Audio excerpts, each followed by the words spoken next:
500 বছর পর প্রভু শ্রীরাম নিজের ঘরে ফিরছেন। এটা আমাদের হিন্দুদের জন্য কতটা বিশেষ দিন আজ, সেটা আমরা সকলেই জানি।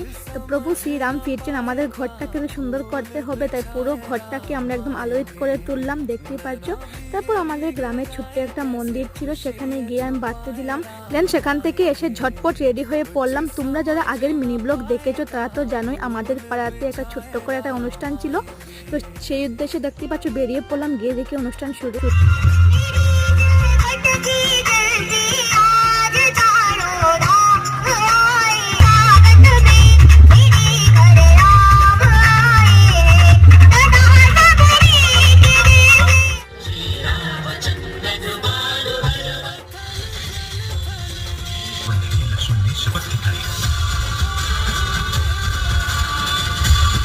এই ছোট ছোট শিশুদের প্রোগ্রাম দেখে বাস ঘরে চলে আসলাম।